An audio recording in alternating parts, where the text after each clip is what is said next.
This episode is proudly supported by Pepe Sayer Australian Cultured Butter. At Pepe Sayer, we focus on quality. So if someone comes into your restaurant and they see you're using Pepe Sayer, they know immediately that that is a quality product you've got in front of you on the table. And that comes from a decade of just doing quality butter day after day. For more information, go to pepesayer.com.au. I cook according to season and what's around me anyway. So I like real food on a plate. So I don't use a technique for the sake of using it, but I want to see the ingredients there, the food there. This is the Deep in the Weeds podcast. I'm Anthony Huckstep. Cooking over fire and cooking over charcoal has become a feature of dining in the last 5 or so years, but we don't often think of Italian cuisine for this approach. For a modern Italian restaurant, how does charcoal fit into the makeup of a menu? Luca Guiotto is the head chef of Enoteca Lounge and Cucina. Luca, how are you? Good, thank you. How are you doing? I'm good. It's good to get you on the show. You're on the cusp of opening a new restaurant in South Australia. How are things going? All good. You know, as you can imagine, it's always a bit of a challenge, but this is what we do, and we just need to get going, and do it and make it happen. Tell us a little bit about the Enoteca that you're about to open. So it's a 65 seater restaurant in the heart of a CBD in Adelaide, and it's it's going to be like a modern Italian, contemporary Italian sort of restaurant. And there's also, we are very lucky because we are facing 2 different streets. So on one side we do like a bar snack, and on the other side we got like the proper sit down restaurant area. And so we're very lucky, and we just got this Jasper oven, so we are planning to do a lot of things over charcoal. So not all the menu is based on charcoal cooking and grilling, but there's a lot of that technique throughout the menu. So yeah, pretty cool. Tell us a little bit about the Jasper and cooking over charcoal. How will that feature across the menu? Is some dishes or techniques you can tell us about? Yeah, so for example, I'm very excited. I've got like a South Australian fresh squid. I'm just basically marinating the squid and slowly cooking sous vide for an hour, and then finish it in the Jasper. And then I made like yellow capsicum puree, so very, very simple. Onion, again, yellow capsicum scorched over the fire and then peeled and turned into a puree. And then finish with the andouille, so that spicy salami that is very, very popular at the moment, typical from Calabria, so southern Italy. That's one of the dishes actually that excites me the most in the menu. So yeah, that's just one of them. So, and there's a lot more. You've been involved in many establishments, which we can get into shortly, but what's it been like as part of the build-up to open a new restaurant, sort of particularly after the last turbulent couple of years? You need to know that this is my 4th pre-opening in my life, so so I kind of, I'm kind of used to it. But the most challenging part of it is always finding the staff, especially after COVID. There are still a lot of good chefs, a lot of committed people around in the industry, but to find them is actually getting a little bit harder than pre-COVID. And also obviously because I was in Sydney for 10 years, so I had like a massive connection in Sydney. But in Adelaide, obviously, I'm trying to rebuild all these connections slowly. So that's why it's extra tricky for me at this stage to find the right people. But, you just need a bit of time. we'll get there, I'm sure. Does that sort of, when it's hard to find staff like that, does that affect sort of what you want to do on the menu and how you use the kitchen? I need to be completely honest on that. It is a little bit because obviously we all know that one head chef or one executive chef alone, is not is not gonna go anywhere without a great sous chef, without a great staff around him anyway. So I am starting this project on a safe side a little bit, and I will build on that later on. So. Well, I want to get into sort of what you're doing there in a little while, but take us back to when you were young. Where did you grow up, and what sort of role did food play for you? So I grew up in North Italy. It's I'm actually from Vicenza, which is not far away from Venice, just a couple of hours driving. So North Italy. And nothing, to be honest. I always I always mention this thing because it's actually funny. My mom was a terrible cook, like really bad, really bad. But then for some reason I've decided to join hotel school in Requaro Terme, which is actually not far away from my place. And nothing. And from there I just got. I got passionate about it, and just started to travel, and everything happened. So I've been cooking for 20 years. So it's been. Tell us a little bit about Vicenza. What's the food of the region like, and what's typical there? Well, it's a very basic and poor sort of a cuisine style over there. So we do have a lot of seafood because we're not far away from Venice anyway. But at the same time, we use a lot of protein, such game meat or polenta, for example. It's a very poor, very basic sort of cuisine style. But even those dishes, they're so basic and so simple. They're very inspiring for me because when I think of something for my menu, for my next menu, I'm always, starting from, those classics, basically, anyway. So very important for me to think, about my, the beginning, basically, and the classic flavors, and build something different on that. So that's what I do. Tell us a bit about the first couple of years as you started to build your career. What were the really sort of important venues and people that you worked with there? So I've started. I was quite lucky because I've started my apprenticeship in one Michelin star restaurant. So. And I've learned a lot about seafood, like straight away from day dot, basically. A lot of marinating, curing, obviously working with fresh crabs, fresh squid, fresh prawns from all the Venice area. So I was very lucky. It was tough, very tough, because as you can imagine, the hours in one Michelin star restaurant, it's pretty intense anyway. But I think that was actually really good for me. It was a really good start because how can I say? Realized straight away that this type of career is never going to be easy. You know what I mean? So it was pretty tough, but very very inspiring at the same time. So. You've worked not only in Italy but also Switzerland as well. Tell us a little bit about that period of time and what the kitchens were like in Switzerland. I was in a five-star hotel in North Italy, and I was working with this chef called Francesco Lavarini, which is unfortunately he's not alive anymore, so he's not here anymore. But basically I worked with him for a couple of years, and then.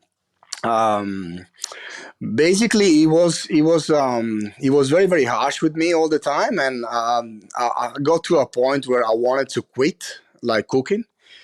I was very confused about my future, and then one day he goes like, "Luca, there is a phone call for you," and it was actually the executive sous chef of the Badrut Palace in St. Moritz in Switzerland. I was super happy because to get into that type of hotel, it's really really difficult, and you need connection. You need to prove yourself that you're good enough to be there. Yeah, it was like just out of the blue. Basically, he made a phone call and they sent me there. Um, basically, that experience is still the number one, the best experience I had in my career, no matter what I've done before or after that. So that is the top for me, and there is no doubt around that. Well, take us into that kitchen and that experience. Do you have any stories that sort of speak of that influence it had on you? Wow, so many stories. Like, you're talking about a brigade of 65 chefs, just to have an idea. So you're running a fine dining Michelin star restaurant. You're running like pool bar restaurant. You're running function. You're running room service. So you are actually learning so many different skills, organizational skills, and also cooking skills. And obviously, I remember on that brigade, every single chef in there was amazing. To be honest, like the level, the level was so high.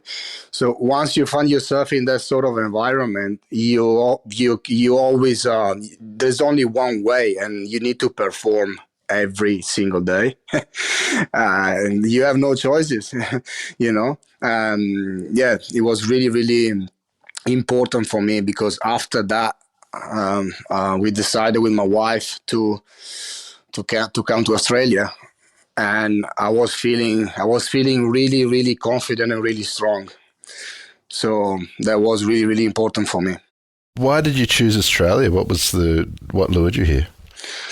My wife wanted to study a master degree in tourism and hospitality. Yeah, at the time, we didn't have the money to do it in Switzerland, because it was very expensive. And my wife said, "Okay, why don't we go to Australia?" And then we applied for the working holiday visa, like most of us. Yeah, we just came over here, and we're still here.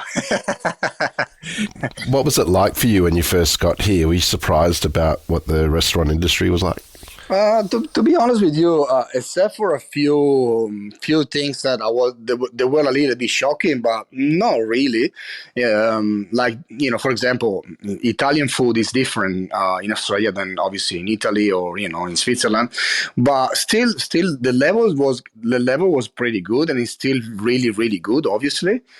Yeah, and I love Sydney, to be honest. When I arrived in Sydney for the first 3 4 years, I was feeling like I was on holidays, to be honest. Every single day, I was working really hard. But at the same time, I loved, Bondi, Bronte so much, and I was living around the area. So, yeah. You mentioned that Australian food or Italian food in Australia is quite different to that in Italy. Can you tell us a bit about that? How is it different? Let's say, for some reason, people get always these ideas that the idea that there's only the classics, and they're doing these classics over and over and over and over and over, which are amazing. But there is more, like contemporary Italian food is obviously yourself being able to replicate these classic flavors, but obviously using some of the best ingredients you have around. So, it's the same. It's the same sort of flavor profile, but there's a lot more you can do, you know, with Australian ingredients. So that's why it's very exciting for someone like me or other Italian chefs to be here and be cooking here.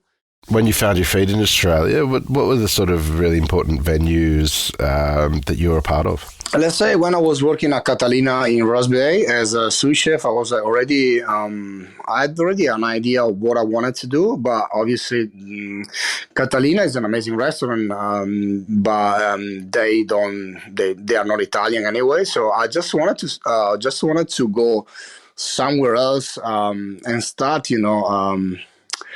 presenting and cooking with just cooking with my own style, basically, right? And then I found that head chef position at Tavola in Dallinas, which is Again, classics restaurant setting with tablecloths and all that. But I was very, very lucky. I had an amazing team around me. That was my first head chef role, actually, in Sydney. And yeah, I was very, very lucky and very happy that I was there and I've been part of that venue, actually. So it's a renowned restaurant in Sydney, and many people have had great meals there. What was it like in your first head chef role in that restaurant, in that tiny kitchen? That's a super tiny kitchen here, right? Yeah, it was. My son was about to come to life anyway, so it was a very, very challenging time, of my life. As you can imagine, we don't have parents here. They are back home. They come to visit sometimes. So there's only me and my wife is also a woman that is in career. She's got an amazing career in tourism and consulting at the moment. So we also we've always been very, very busy. So the main challenge was trying to be a good head chef, but at the same time trying to be a good father. So, and then I have the same problem right now. Let me tell you, to be honest. So yeah.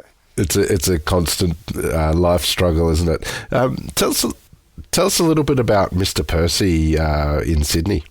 That was the first hotel that I've run in Sydney, first hotel kitchen. So it's like a 4-star superior hotel. So it's not like a luxury sort of situation, but it's an amazing hotel. Ovolo Hotel is an amazing brand as a small luxury boutique hotel.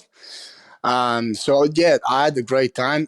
Learn a lot about financials and organizations and different procedures. And I've met a few people that yeah, I learned a lot from a few people over there. I'm not going to mention the name, but there's a few there in their group, and they're still there right now. They're very, very experienced, inspiring. So obviously, to me, a chef is not only how good are you with cooking, right? There is a lot more than that. There's financials, there's like team building, managing, having the vision, what to do for the venue, what to do for for the future. So there's a lot of things that I've learned, not necessarily about cooking when I was working at Ovolo Hotel. So another very, very important experience for me. Growing, it was like very much growing. A different side of the business, basically. Yeah. What's it like creating a food menu in an environment like that, where there's room service, there's a restaurant? Is it quite different to a restaurant? Of course, yeah. The room service, you need to run like a sort of an international menu, So you need to have your burgers, you need to have your maybe club sandwiches. I mean, the classic of an hotel. But at the same time, we were very lucky because after renovation, we had the chance to really build a good reputation on the wine bar, which is actually Mr. Percy. And yeah, so they gave me like a blank canvas and say, you can do, whatever you want.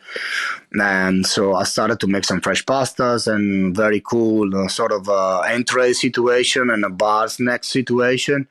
It was interesting, really, really interesting for me, to just after renovation to build something, amazing on the space actually. How did you end up in South Australia?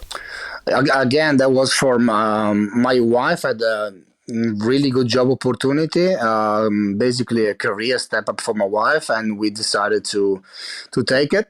I was actually about to go to Melbourne with the same company because Ovolo was basically offering me like an executive chef position in Melbourne, but I couldn't take it. My wife had the priority, let's say, on her career and job, and to make a move basically.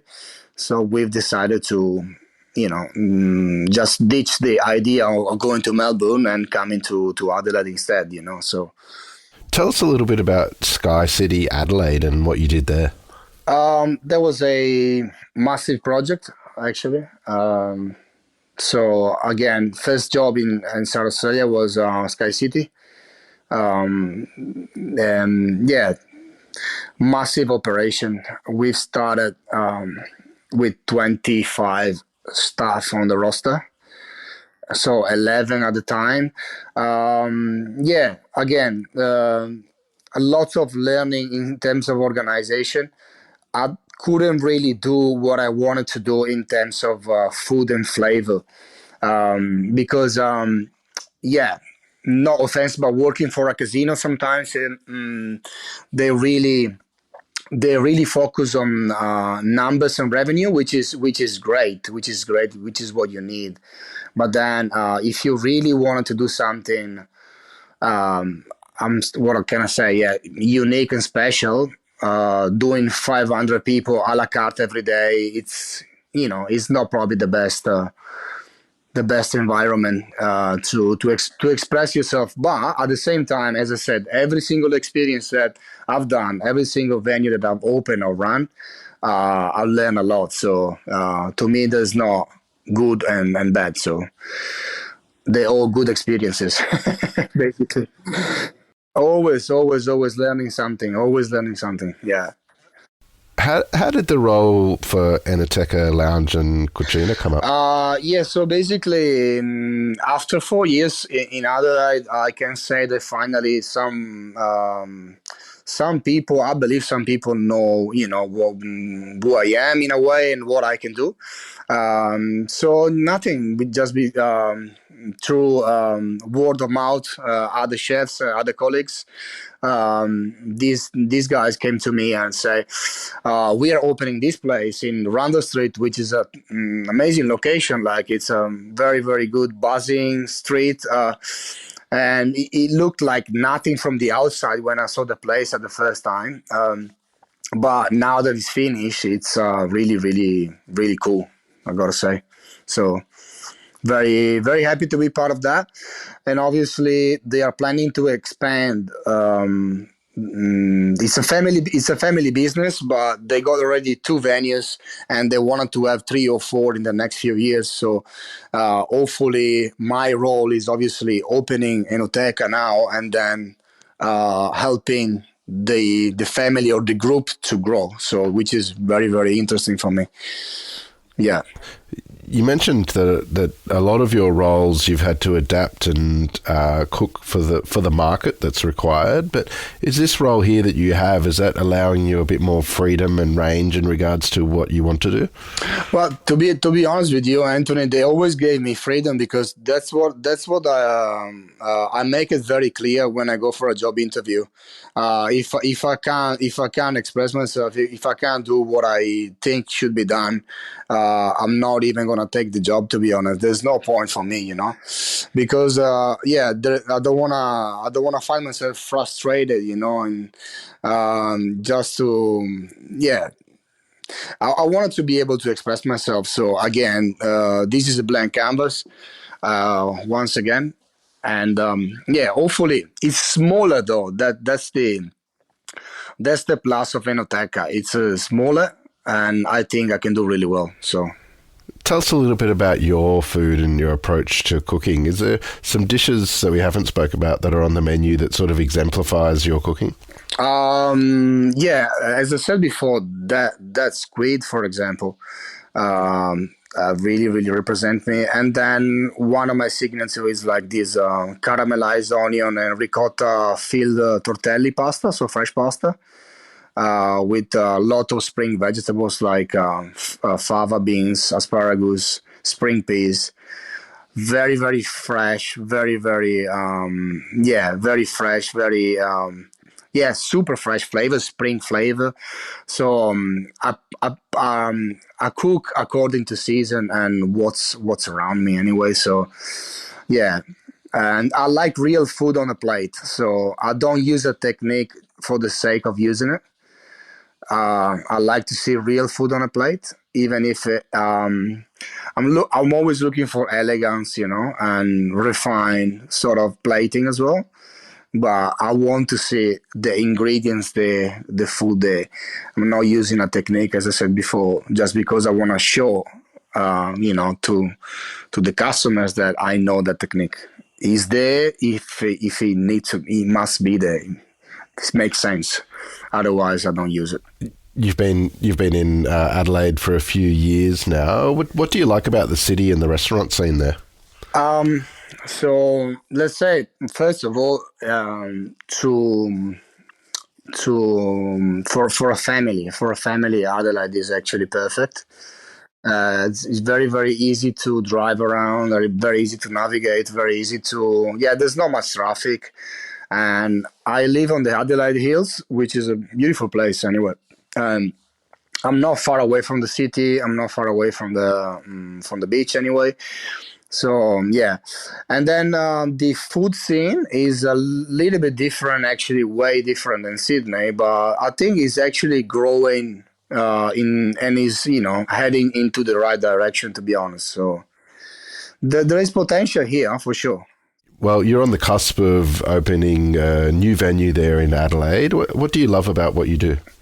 At this stage of my career is obviously is when I look at the menu. The menu needs to represent me, right, as a chef. But what's very exciting about this stage of my career is like I'm building relationships with suppliers, with photographers, with other chefs. So this is very, very exciting for me because let's say I've done a lot of cooking, and I'm still obviously cooking. I'm in the kitchen every day. I'm actively cooking. But what I like the most is, and that's why I'm here today with you, I'm trying to be part of our community. I want to be part of, hospitality for me is an industry that is actually going through a little bit of a rough time, to be honest. So if I can help this industry, to keep people together, to, use my connection to do good things, this is going to be beneficial for all of us, not just for myself, right? That's what I mean. And I love, collaborations with other chefs. I'm doing Taste in Australia next year again. I've done it last year. I'm going to be there again on 2023.